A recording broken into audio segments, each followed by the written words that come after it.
आज कई लोग मानते हैं जीवन के पहलुओं में सुधार से अधिकांश समस्याओं को हल करने में मदद करेगा। यदि उनके पास कमी है तो वे अधिक कमाने के तरीकों किताबें पढ़ते हैं। यदि वे उदास महसूस करते हैं तो वे खुश रहने के तरीके खोजते हैं।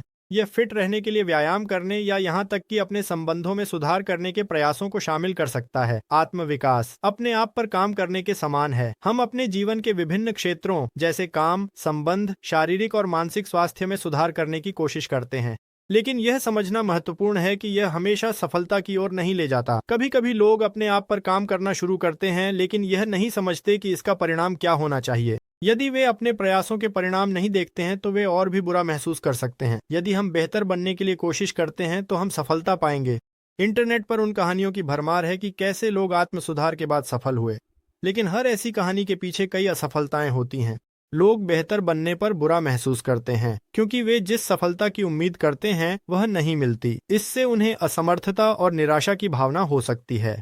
आत्म सुधार के विचार का लोकप्रियकरण इसके फायदे तो लाता है लेकिन इसके नुकसान भी हैं। आत्म सुधार की विशाल मात्रा के सामने कई लोग गलत जानकारी के शिकार बन जाते हैं और अनजाने में खुद को यह यकीन दिलाते हैं कि वे जीवन को गलत तरीके से जी रहे हैं। आत्म सुधार की पहली समस्या इसकी तनावपूर्ण प्रकृति। जल्दी और किसी महत्वपूर्ण चीज को चूकने का डर तनाव बनता जो वास्तविक प्रगति में बाधा डालता है। जीवन को बेहतर बनाने के बजाय व्यक्ति चिड़चिड़ापन और असंतोष का अनुभव करता है। दूसरी समस्या गलत लक्ष्यों को निर्धारित करने से संबंधित है। कई लोगों के लिए उनका प्राथमिक लक्ष्य व्यक्तिगत खुशी नहीं बल्कि केवल पैसा बन जाता है। ये जुनून जीवन को अर्थ से वंचित कर देता है। एक व्यक्ति ये महसूस करता है कि उसने खालीपन में जीवन गुजारा है। अर्थपूर्ण आत्मविकास को अपने उद्देश्य और खुशी की खोज पर आधारित होना चाहिए, न कि खाली आंकड़ों के पीछे भागने पर।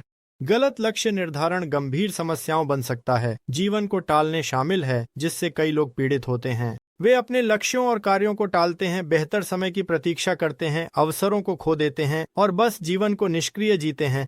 कुछ नया शुरू करना डरावना हो सकता है, लेकिन यह याद रखना महत्वपूर्ण है कि सबसे सफल लोग भी इसे शून्य से शुरू करते हैं। लोग इंतजार करने के बजाय लगातार काम करते हैं और विकसित होते हैं। उन्हें खालीपन और अर्थ की कमी अनुभव होती है।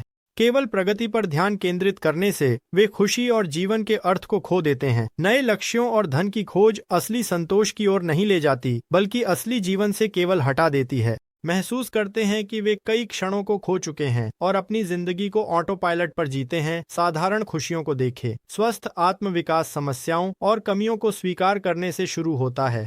पूछें, मैं समस्याएं कैसे ठीक करूं? दिशा पहचानें और उस पर काम करें। समय सीमा वाले लक्ष्यों को निर्धारित करें।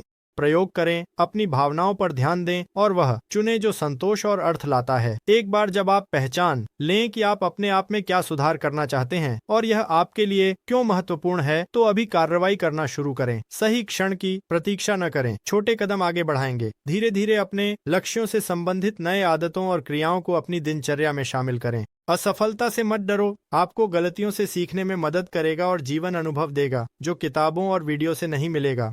वीडियो देख, किताबें पढ़ और सेमिनार में भाग लें, लेकिन यह हमेशा हमारे जीवन को नहीं बदलता। समझें कि आत्मविकास एक लंबी प्रक्रिया है जिसमें बहुत प्रयास और धैर्य की आवश्यकता होती है। स्पष्ट लक्ष्य रखें और उनके प्रति कदम दर कदम काम करें, बिना दूसरों की तुलना किए। जीवन प्रभावशाली उपलब्धियों और धन के बारे में नहीं है, बल्कि हर दिन मौजूद छोटे सुखों के बारे में है। अपने आप को विकसित करें, लेकिन इसे अपने और अपने चारों ओर की दुनिया के प्रति प्रेम के साथ करें। याद रखें, खुशी वर्तमान क्षण में छोटी छोटी चीजों में पाई जाती है। अलविदा।